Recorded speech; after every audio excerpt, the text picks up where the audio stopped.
आदाब नाजरीन, INN की खबरों में आपका इस्तकबाल है। मैं हूं शौकत अली सूफ़ी। आइए नज़र डालते हैं दिन भर की कुछ अहम खबरों पर। विश्व भारती यूनिवर्सिटी की 7 साला तकारीब से खिताब करते हुए वज़ीर आज़म नरेंद्र मोदी ने आज गुरुदेव रविंद्रनाथ टैगोर के फ़िक्र व नज़रियात के फ़रोग़ का अज़्म दोहराते हुए कहा कि गुरुदेव ने इस इदारे को सबके लिए तालीम और इल्म की सोच के साथ इस यूनिवर्सिटी को कायम किया था।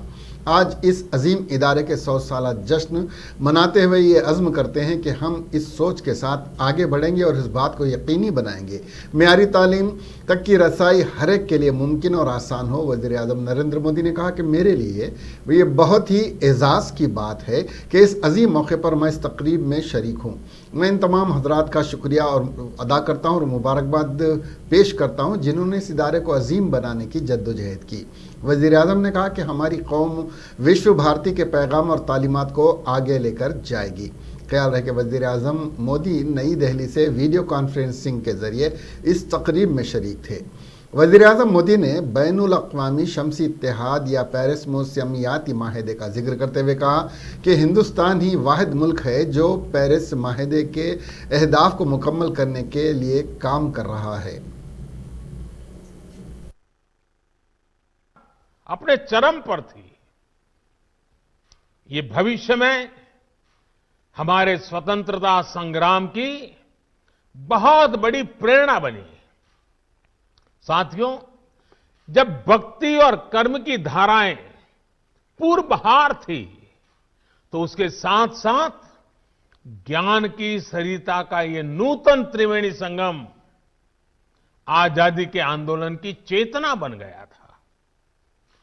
आजादी की ललक में भाव भक्ति की प्रेरणा भरपूर थी। समय की मांग थी कि ज्ञान के अधिष्ठान पर आजादी की जंग जीतने के लिए वैचारिक आंदोलन भी खड़ा किया जाए और साथ ही उज्जवल भावी भारत के निर्माण के लिए नई पीढ़ी को तैयार भी किया जाए। और हम में बहुत बड़ी और इसमें बहुत बड़ी भूमिका निभाई उस समय स्थापित हुई कई प्रतिष्ठित शिक्षण संस्थानों ने, विश्वविद्यालयों ने। विश्व भारती यूनिवर्सिटी हो, बनारस हिंदू विश्वविद्यालय हो, अलीगढ़ मुस्लिम यूनिवर्सिटी हो, नेशनल कॉलेज हो जो आजकल लाहौर में है, मैसूर यूनिवर्सिटी हो, त्रिची नेशनल कॉलेज हो, महात्मा TRS के सीनियर कायद वो डोरनकल हल्के के रुकन असम्बली ने हल्का असम्बली डोरनकल में ट्रैक्टर्स की तकसीम की तकरीब के मौके पर सनसनीखेज बयान देते हुए कहा कि रियासती वजीर बल्दी नज़्म व नस्क KT रामाराव आने वाले मार्च तक तेलंगाना रियासत के चीफ मिनिस्टर होंगे। उन्होंने कहा कि दिल्ली में कौमी अपोजिशन जमातों के इत्तेहाद और एक नए महाज के लिए के चंद्रशेखर राव को दावत दी गई है। मुमकिन है कि के चंद्रशेखर राव नए महाज की क़ियादत करेंगे। रियासत के मौजूदा हालात को मद्देनज़र रखते हुए KT रामाराव को चीफ मिनिस्टर के ओहदे पर फायज करने के लिए चीफ मिनिस्टर के चंद्रशेखर राव ज़हन बना चुके हैं। KCR की ख्वाहिश इब्तिदा से ही रही कि उनके फर्जंद KTR को चीफ मिनिस्टर के ओहदे पर फायज करें। वास्तव के मद्देनज़र मार्च तक अच्छे दिन हैं। इसके बाद KTR को चीफ मिनिस्टर के ओहदे पर फायज किया जा सकता है। वजीर फाइनेंस हरीश राव ने जुमेरात के रोज सिद्दीपेट के नरसापुर में 216 डबल बेडरूम मकानात की घर भरावनी तकरीब में शिरकत करते हुए डबल बेडरूम मकानात हासिल करने वालों को मुबारकबाद पेश करते हुए इस बात की तलकीन की कि वो KCR नगर के तमाम डबल बेडरूम मकानात साफ सुथरा रखने के इक़दाम करें। उन्होंने बताया कि वज़ीर आला के चंद्रशेखर राव ने मेयारी डबल बेडरूम मकानात तामीर करवाते हुए 24 घंटे बरक़ी और पानी की सरबराही फराहम करने के अलावा दीगर सहूलतें फराहम कर रहे हैं। करीमनगर और वरंगल अजला को बरतानिया में फैलने वाले नए कोरोना वायरस के बढ़ते हुए तनाव को देखकर हाई अलर्ट जारी कर दिया गया है। पता चला है कि पिछले कुछ दिनों में करीमनगर में 16 अफराद बरतानिया से आए हैं और दिसंबर की 17 और 18 को 10 अफराद बरतानिया से करीमनगर शहर को आए हैं। 4 अफराद पेद्दापल्ली, सुल्तानाबाद, एक सिरसिल्ला और एक मंचरियाल को आया है। इन सभी 16 अफराद को घर पर ही करंतना में रहने को कहा गया है। उनमें से 12 अफराद के नमूने हासिल करके टेस्ट के लिए भिजवा दिए गए हैं। ओहदेदारों ने बताया कि 4 अफराद पेद्दापल्ली के थे, वो हैदराबाद पर उतरे। उन चारों का टेस्ट किया गया जो मनफी आया। ओहदेदारों ने उनका 2 दिन कबल भी टेस्ट किया जो मनफी रहा। वरंगल में भी 45 अफराद बरतानिया से वापस हुए हैं। कोरोना वायरस के नए तनाव के पेश नज़र ओहदेदारों ने MGM अस्पताल में 35 बिस्तरों पर मुश्तमिल अलग थलग वार्ड कायम कर दिया है और बरतानिया से वापस आने वालों को टेस्ट करवाने का मशवरा दिया गया है। हुकूमत तेलंगाना ने गुज़िश्ता दिनों बरतानिया से रियासत में पहुंचने वाले तमाम मुसाफिरों का सुराग लगाने के लिए एक मशक शुरू की है। बरतानिया में कोरोना के नए वायरस पाए जाने की इत्तला के बाद तेलंगाना हुकूमत तशवीश में मुब्तला हो गई है और बरतानिया से आने वाले तमाम मुसाफिरों का पता चलाने के लिए कार्रवाई शुरू की। अब तक हुकूमत ने लंदन से आने वाले 1200 मुसाफिरों की निशानदेही की है। तेलंगाना के महकमे सेहत आमा के डायरेक्टर G श्रीनिवास राव ने कहा कि लंदन से वापस होने वालों का टेस्ट किया गया जो मनफी रहा। उन्होंने कहा कि 24 दिसंबर से आने वाले तमाम मुसाफिरों की शनाख्त और जांच की जाएगी और उनका इलाज किया जाएगा। G श्रीनिवास ने अपील की है कि वो मुसाफिर जो बरतानिया से आए हैं महकमे सेहत में रिपोर्ट करें। हुकूमत उनकी रिहाइश गाह पर टीमें भेजकर उनका टेस्ट करवाएगी। रियासत में अब तक 2,83,353 केसेस रिकॉर्ड हुए, जिनमें 2,75,217 अफराद रुबा सेहत हो गए हैं और अब एक्टिव केसेस की तादाद सिर्फ 6,815 है। कांग्रेस के सीनियर कायद V हनुमंतराव ने अफसोस का इजहार करते हुए कहा कि तश्कील तेलंगाना के हुसूल के लिए कई सियासी कायदीन और कई तलबा तंजीमों ने तेलंगाना तहरीक में हिस्सा लिया था। ताहम तश्कील के बाद उनकी कुर्बानियों को CM KCR ने अक्सर नज़रअंदाज किया है और रियासत में ख़ानदानी हुकूमत रवां दवां है। बेरोज़गारी जूं की तूं है और सिर्फ बड़े आसामियों को फ़ायदा पहुँचा रहे हैं। उन्होंने मीडिया से बात करते हुए TRS हुकूमत को शदीद तनकीद का निशाना बनाया। ये सही मूवमेंट उस जमाने में चला। उसके बाद KCR अपने को मंत्री नहीं दिए बोल के उन्हें एक मूवमेंट लगाया। उस वक्त हर एक का मंशा था तेलंगाना आना बोल के, हर एक आदमी मदद करा। कोदंडराम से लेके स्वामी गौड़ से लेके सभी लोग अश्वत्थामा रेड्डी से लेके सभी लोग काम करे। मगर आज जो उस जमाने में सही तेलंगाना मूवमेंट करे वालों को सबको बाजू रख दे रहा, नौकरियों से हटा दे रहा और पार्टी में से हटा दे रहा। आखिरी में उसका फैमिली मेंबर आ गए। उस वक्त उनका फैमिली मेंबर बेटा नहीं थी, बेटी नहीं थी, इन्हें KCR अकेले ही था, मगर आवाम उसके साथ था। नौजवान बच्चे उस्मानिया यूनिवर्सिटी से लेके काकतीय यूनिवर्सिटी तक हर बच्चा लड़ा। श्रीकांताचारी पेट्रोल डाल के जला लिया तेलंगाना को। ऐसे बहुत से लोग मरे, आत्महत्या कर लिए। मगर जब सोनिया गांधी की बारी आई, सोनिया गांधी बोली नहीं, इतने नौजवान बच्चे खवातीन मर रहे तो तेलंगाना दूंगा जब भी मैं पावर में आता हूँ। मगर सोनिया गांधी बराबर इस वक्त क्या बोला KCR, जिस दिन तेलंगाना बनेगा मैं आपका पैर दो के सर पे डाल लेता हूँ, पार्टी को मर्ज कर तुम बोला। पार्टी मर्ज नहीं करा, तेलंगाना लाया, फैमिली मेंबरों को लाया, तेलंगाना के खिलाफ लोगों को मंत्री बनाया। उसी वजह से आज पल्ले रवि एक अच्छा मीटिंग लगाया जर्नलिस्ट एसोसिएशन में, उसको दिली मुबारकबाद देता हूँ। ये आगे बढ़ो और मैं घर घर जाएंगे जो गरीब। TRS पार्टी कारकुनान ने TRS MLC के कविता पर नामुनासिब तबसरा करने पर भारतीय जनता पार्टी के member of parliament Dharmapuri Arvind पर शदीद बरहमी का इजहार किया है। जिले निजामाबाद के धरना चौक के करीब TRS V के ज़ेर एहतमाम एहतजाजी मुजाहरा करते हुए अरविंद का अलामती पुतला नजर आतिश किया गया। ज़िले जगतियाल के मेडपल्ली में वाक़े ओल्ड बस स्टेशन के करीब TRS कारकुनान ने अरविंद का अलामती पुतला नजर आतिश किया। टीआरएस कायदीन का कहना है कि जिले निजामाबाद म्यूनसिपल कॉरपोरेशन में भारी अक्सरियत से कामयाबी हासिल करने वाली कानून साज काउंसिल की कविता पर बीजेपी कायदीन गलत प्रोपेगेंडा कर रहे हैं। एक खातून की तौहीन करना अरविंद को महंगा पड़ेगा और अरविंद को तेलंगाना की खवातीन कभी माफ़ नहीं करेंगी। उन्होंने कहा कि बतौर मेंबर पार्लियामेंट की हैसियत से कविता ने जिले निजामाबाद की अवाम के दिलों में खास मुकाम हासिल किया है। एमएलसी की फतेह के बाद से बीजेपी कायदीन जिले निजामाबाद और जगतियाल का दौरा करते हुए कविता पर गैर गलत बयान दे रहे हैं और सोशल मीडिया पर भी रुकने पार्लियामेंट अरविंद ने एमएलसी कविता पर तौहीन आमेज बयान देते हुए झूठे प्रोपेगेंडे फैला रहे हैं।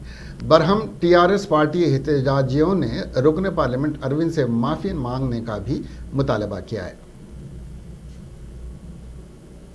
भारतीय जनता पार्टी के रियासती सदर बंडी संजय ने तनकीद करते हुए कहा कि ग्रेटर हैदराबाद इंतखाबात शिकस्त के बाद भी के चंद्रशेखर राव का घुमंड नहीं टूटा। जुमेरात के रोज़ बंडी संजय की मौजूदगी में खम्मम के टीआरएस कायदीन ने बीजेपी में शमूलियत इख्तियार की। इस मौके पर बंडी संजय ने खिताब किया। उन्होंने ग्रेटर मेयर के इंतखाबात का फौरी तौर पर ऐलान करने का मुतालबा किया। उन्होंने इल्ज़ाम किया कि टीआरएस बीजेपी कारपोरेटर्स को 5 करोड़ रुपए की पेशकश कर रही है। उन्होंने बीजेपी से दूरी इख्तियार करने का मशवरा दिया, बसूरत दीगर अंजाम का सामना करना पड़ेगा। तेलंगाना पुलिस वाक़े हीरोज हैं। उन्होंने कहा कि अगर उन्हें 15 मिनट का वक्त मिलता है तो वो पुराना शहर में वाक़े रोहिंग्याओं को बाहर निकाल देंगे।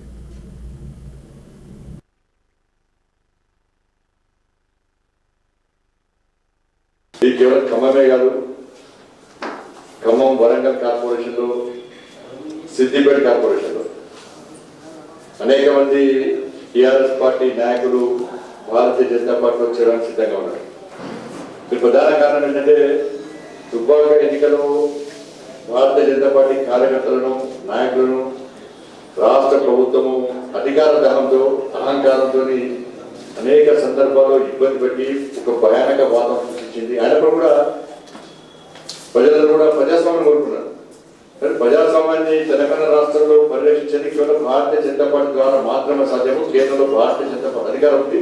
టీఆర్ఎస్ పార్టీ మెడల్ వచ్చే పార్టీ భారతీయ జనతా పార్టీని భావించి దుబ్బాకలో ప్రజలు కూడా భారతీయ జనతా పార్టీ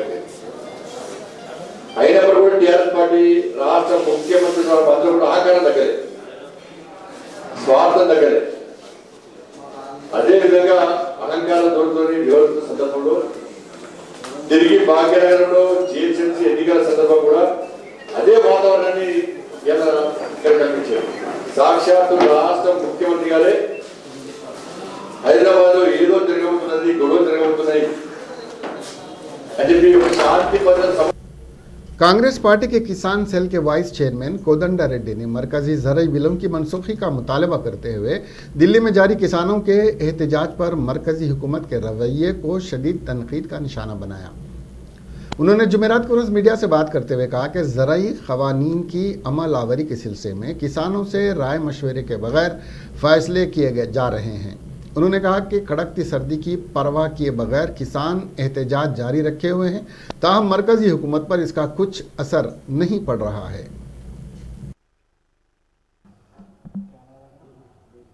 అన్ని జిల్లాల అధ్యక్షులు, రాష్ట్ర కార్యవర్గం విస్తృత స్థాయి సమావేశం జరిగింది. రాష్ట్రంలో వ్యవసాయము, రైతులు, రైతు కూలీలు, అధిక వర్షాలు, మినిమం సపోర్ట్ ప్రైసు, అనేకమైన విషయాలు 9 కీలకమైన అంశాలపైన చర్చ జరిగి ఒక నిర్ణయానికి కూడా రావడం జరిగింది. చాలా దురదృష్టం, కేంద్ర ప్రభుత్వం ఏమో మోదీ గారు పదే పదే చెప్పుకుంటూ వచ్చిండు వ్యవసాయ ఆదాయాన్ని రెట్టింపు చేస్తా అని. ఎవరికి చెప్పా పెట్టకుండా 3 చట్టాలు తీసుకొచ్చిండు. ఆ చట్టాల విషయంలో ఢిల్లీ సరిహద్దులలో చాలా రాష్ట్రాలు అందులో పాల్గొని స్వచ్ఛందంగా రైతులు, రైతు సంఘాలు దాదాపుగా 25 రోజులుగా నిరాహార దీక్షలు చేస్తున్నారు, ధర్నాలు చేస్తున్నారు.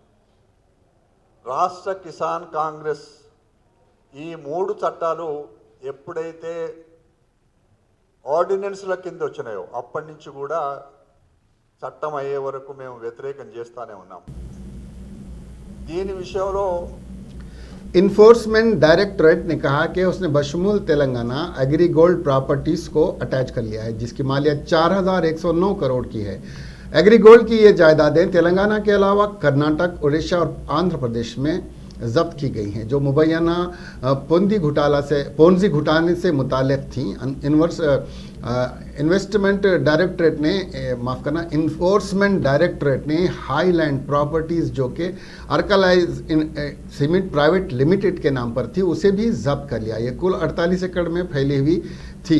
ईडी ने एग्री गोल्ड के प्रमोटर्स वेंकट रामाराव, मेशो वेंकटरामारायण और हेमा सुंदरा प्रसाद को 3.2 लाख सरमायाकारों से 6,380 करोड़ रुपए की धोखाधड़ी मामले में गिरफ्तार किया। अदालत ने इन तीनों को 14 दिन की अदालती तहवील में दे दिया। हाईकोर्ट ने तेलंगाना और आंध्र प्रदेश की हुकूमतों को हिदायत दी है कि वो एग्री गोल्ड की जायदादों को फरोख्त करके सरमायाकारों के पैसे वापस करें। तेलंगाना में कोरोना को दूसरी लहर के अलावा नए कोरोना वायरस स्ट्रेन से एहतियात करने तेलंगाना हुकूमत अवाम को मशवरा दिया है। नए वायरस के इंसदाद के लिए महकमा सेहत चौकसी अख्तियार कर चुका है। कोरोना से बचाव के लिए ट्रेनिंग के अमल में लाया गया। तेलंगाना हुकूमत ने फैसला किया है कि पहली जमात से 5वीं जमात के स्कूल्स को बंद रखने के अहकाम भी जारी किए हैं। हुकूमत पहले से 5वीं जमात के तलबा को प्रमोट करने पर गौर कर रही है। हुकूमत के अहकाम खानगी सरकारी स्कूल्स पर आयद होंगे, क्योंकि नए कोरोना स्ट्रेन वायरस से छोटे बच्चे मुतासिर होने के इम्कानात के मद्देनज़र हुकूमत ने यह फैसला किया है। महकमा सेहत तेलंगाना में कोरोना वायरस वैक्सीन टीके के इंतजाम को खतियत दे चुका है। जल्द ही कोरोना वैक्सीन दस्तयाब होने जा रहे हैं। पहले महकमे हेल्थ के अमले को टीका दिया जाएगा। मरकजी हुकूमत भी रियासत को रहनुमाई खतूत रवाना कर चुकी है। पहले मरहले में 78,225 टीका दिया जाएगा। 166 मेडिकल कॉलेजेस, हॉस्पिटल्स, हेल्थ के जुमला 18,000 अमला, खानगी के 970, खानगी मेडिकल कॉलेजेस, हॉस्पिटल्स के 60,000 अमले को यह टीका दिया जाएगा। वैक्सीन के लिए 329 मराकिज़ कायम किए जा रहे हैं। इंसानी हमदर्दी की एक बेहतरीन वाक़े में मुस्लिम कांस्टेबल ने ज़ईफ़ खातून को अपनी पीठ पर बिठाकर हॉस्टल पर पहुंचाया। यह वाक़या आंध्र प्रदेश के तिरुमला के मशहूर मंदिर जाने के दौरान बीमार होने वाली 58 साला ज़ईफ़ खातून का है, जिसमें खातून की तबीयत ख़राब होने पर मुस्लिम कांस्टेबल ने अपनी पीठ पर उसे बिठाकर तकरीबन 6 किलोमीटर तक पैदल चलते हुए उसको चित्तूर ज़िले के राजमपेट के करीब वाक़ अस्पताल में दाखिल करवाया। बताया जाता है कि 58 साला श्रद्धालु नागेश्वर अम्मा लॉर्ड वेंकटेश्वरा स्वामी के दर्शन के लिए अन्नमया मार्गम की सिमत पैदल जा रही थी। ताहम रास्ते में ही वो बीपी के ज़्यादा होने की वजह से बेहोश होकर गिर गई। ये खातून मदद की मुंतज़िर थी कि स्पेशल पुलिस पार्टी से ताल्लुक़ रखने वाले मुस्लिम कांस्टेबल, जिसकी शनाख्त शेख अरशद के तौर पर की गई है, वहाँ पहुँचा। अरशद इस पहाड़ी पर ड्यूटी कर रहा था। इस ज़ईफ़ खातून को ऊंचाई पर पहुंचाने के लिए किसी भी किस्म के दूसरे ट्रांसपोर्ट ज़राए ना होने पर अरशद ने इस ज़ईफ़ बीमार खातून को अपनी पीठ पर बिठा लिया और प्राइवेट अस्पताल में दाखिल करवाया। कांस्टेबल के इस कदम की डीजीपी गौतम स्वांग ने सताइश की है। बताया गया है कि मुस्लिम कांस्टेबल ने साबिक़ में भी कई ज़ईफ़ अफराद की इसी तरह से मदद की थी।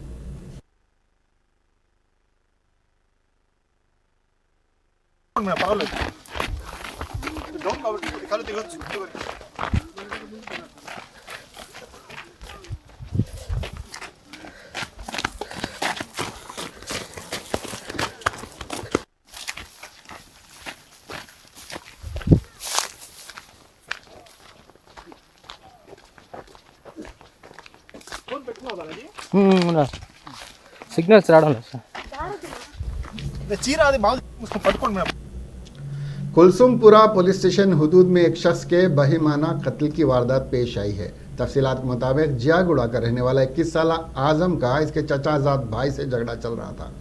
ताम गुज़िश्ता रात चचाजाद भाई ने अपने 2 दीगर दोस्तों के हमरा आजम को बातचीत के बहाने बुलवाकर शराब नोशी की और बाद में आजम पर वज़नी पत्थर से हमला करते हुए उसका बेदर्दी से कत्ल कर दिया। इत्तला के बाद पुलिस ने मुकाम वारदात पर पहुंचकर नाश को पोस्टमार्टम के लिए दवाखाना मुंतकिल कर दिया गया है और इस सिलसिले में एक मुकदमा दर्ज करते हुए तफ्तीश कर रही है।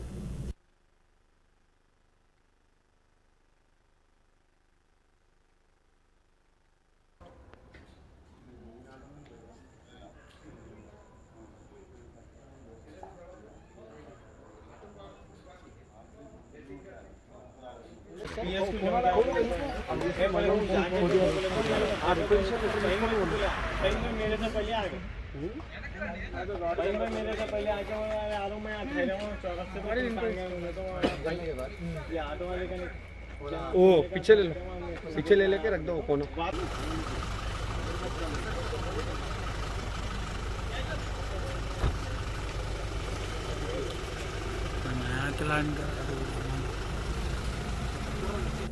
वनस्थलीपुरम पुलिस स्टेशन हुदूद के तुर्कायमजाल में पेश आए सड़क हादसे में एक तेज रफ्तार ऑटो बेकाबू होकर उलट गया।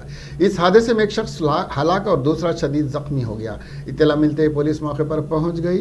पुलिस ने नाश को पोस्टमार्टम के लिए दवाखाना मुंतकिल कर दिया है और इस सिलसिले में एक मुकदमा दर्ज करते हुए तहकीकात में मसरूफ है।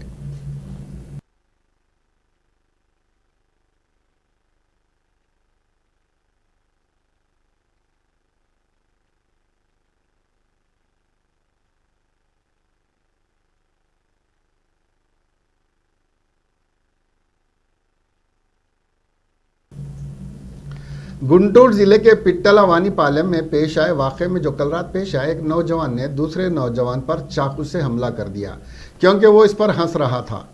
पिट्टलावानीपालెం के गांव खाजीपालెం में क्रिसमस के सिलसिले में एक तकरीब का इनेकाद अमल में आया था। इसमें इन नौजवानों ने शिरकत की थी। 20 साला जलादी शिवाजी इसी गाँव का था। एक दूसरे नौजवान के साथ मस्खरापन पेश करते हुए हंस रहा था।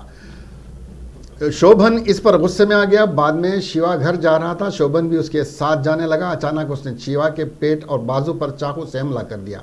शिवा ने उसे ढकेल दिया। शिवा जी जब मुकामी दवाखाने में इब्तदाई तिब्बी इमदाद ले रहा था तो शोभन वहाँ फिर आ गया और शिवा के गले पर वार किया। मुकामी नौजवानों ने इसको पकड़कर चंदुला पुलिस स्टेशन के हवाले कर दिया और शिवा जी को पुन्नूर हॉस्पिटल मुंतकिल किया क्योंकि इसके गले से बहुत ज़्यादा खून बह रहा था।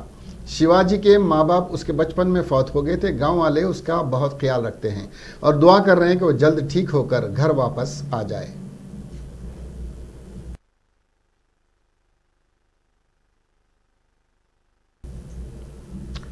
एटीएम सरखे की वारदातों में मुलविस बैन रियासती टोली को रचाकुंडा पुलिस ने गिरफ्तार कर लिया है। तफसीलात के मुताबिक वनस्थलीपुरम में वाक़े एटीएम में सिलसिलावार सरखे की वारदातें अंजाम देने वाली 6 रुकने अफराद पर मुश्तमिल टोली के खिलाफ मिली एक शिकायत पर रचाकुंडा पुलिस ने कार्रवाई करते हुए टोली के 6 अफराद को हिरासत में ले लिया है। इस टोली का ताल्लुक राजस्थान से है। पुलिस ने उनके कब्जे से एक लारी, गैस कटर के अलावा दीगर अशिया को जब्त कर लिया है। बताया जा रहा है कि ये टोली कुछ अरसे से शहर के नवाही इलाके में गैर महफूज शुदा एटीएम मशीनों को निशाना बनाकर एटीएम मशीनों को गैस के कटर से काटकर लाखों रुपए का सरखा कर चुकी है, जबकि 11 से ज़ायद एटीएम मशीनों से रकम लूटी जा चुकी है। पुलिस ने बताया कि मस्कूरा टोली ने बिहार के औरंगाबाद में एक एटीएम से 22 लाख रुपए का सरखा भी किया था।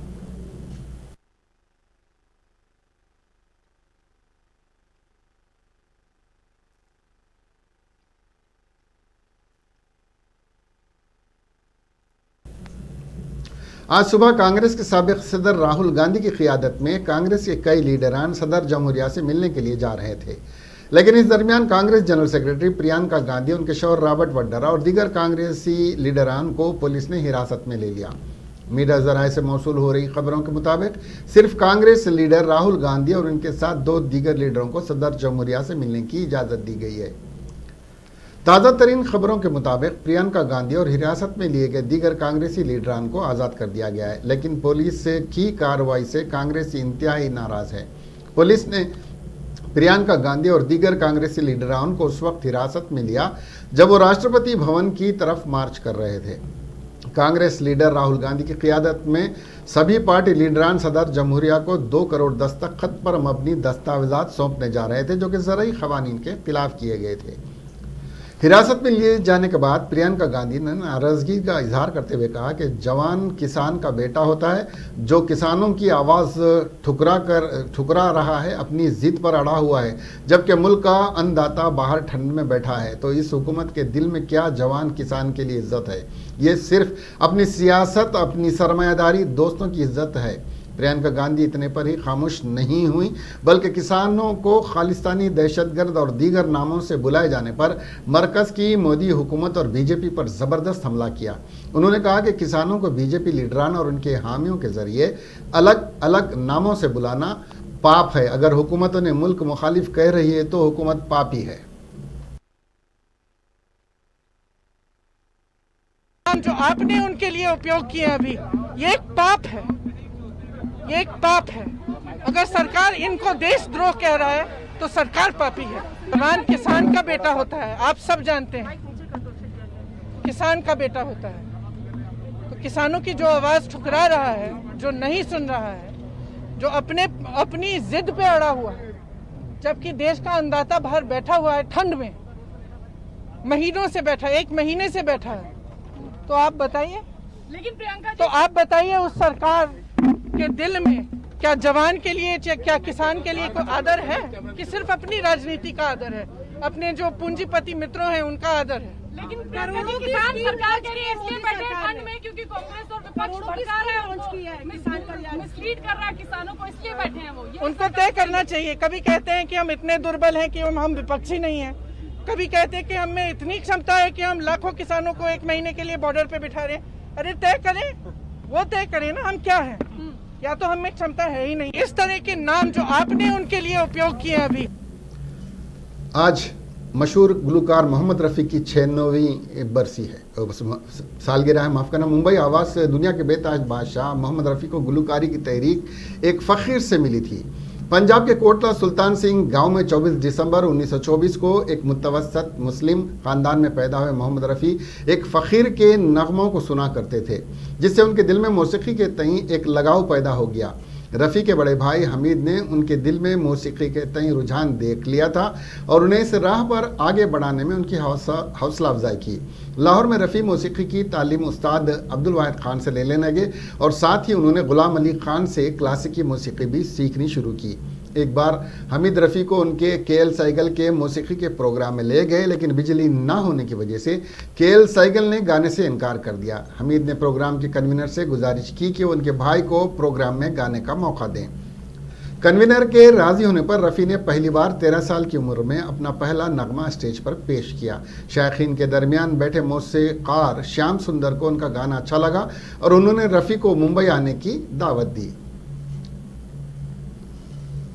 कांग्रेस के रुकन पार्लियामेंट राहुल गांधी ने कहा कि वज़ीर आज़म मोदी सिर्फ सरमायाकारों के लिए काम कर रहे हैं। आज दिल्ली में मीडिया से बात करते हुए उन्होंने इल्ज़ाम लगाया कि जो भी वज़ीर आज़म मोदी के खिलाफ बात करेगा उसे दहशतगर्द करार दिया जा रहा है। राहुल ने तनकीद करते हुए कहा कि चाहे किसान हो, कारकुन हो या मोहन भागवत, मोदी का रवैया ही नहीं बदलेगा। हिंदुस्तान में जमहूरियत नहीं है, ये सिर्फ तक़य्युल में है और हकीकत में ऐसी कोई चीज़ नहीं है। कांग्रेस पार्टी कायदीन के राजभवन जाने के दौरान गिरफ्तार किए जाने के बाद राहुल ने ये रिमार्क्स किए हैं। उन्होंने कहा कि चीन ने हिंदुस्तान के हज़ारों एकड़ रकबे पर कब्जा कर लिया है। राहुल ने सवाल किया कि वज़ीर आज़म मोदी इस मामले पर क्यों खामोश हैं। बोल रहा हूं, किसान के सामने, मजदूर के सामने कोई भी शक्ति नहीं खड़ी हो सकती है। अगर प्रधानमंत्री जी ने कानून वापस नहीं लिए, सिर्फ बीजेपी को नहीं, सिर्फ आरएसएस को नहीं, देश को नुकसान होने जा रहा है। राहुल जी, बार-बार बीजेपी की तरफ से कहा जा रहा है कि जो किसान बैठे हैं, ये नक्सल हैं, खालिस्तानी हैं, विपक्ष इन्हें बरगला रहा है। इस तरह के आरोप लग रहे हैं। देखिए, बीजेपी नरेंद्र मोदी जी का एक ही लक्ष्य है और वो किसान समझ गया है, मजदूर समझ गया है। लक्ष्य है कि उनके आसपास जो 2, 3, 4 बड़े क्रोनी कैपिटल्स हैं, उनके लिए पैसे बनाने का काम नरेंद्र मोदी जी करते हैं। जो भी नरेंद्र मोदी जी के खिलाफ खड़े होते हैं वो उनके बारे में कुछ ना कुछ गलत बोलते रहते हैं। किसान खड़े हो जाएंगे तो किसान को आतंकवादी बोलेंगे, मजदूर खड़े हो जाएंगे तो मजदूर को आतंकवादी बोलेंगे। एक दिन अगर मोहन भगवत खड़े हो गए तो कहेंगे ये भी आतंकवादी। इसके साथ ही ये खबरें यहीं खत्म हुई। अब हमें दीजिए इजाजत और देखते रहिए INN चैनल। खुदा हाफिज।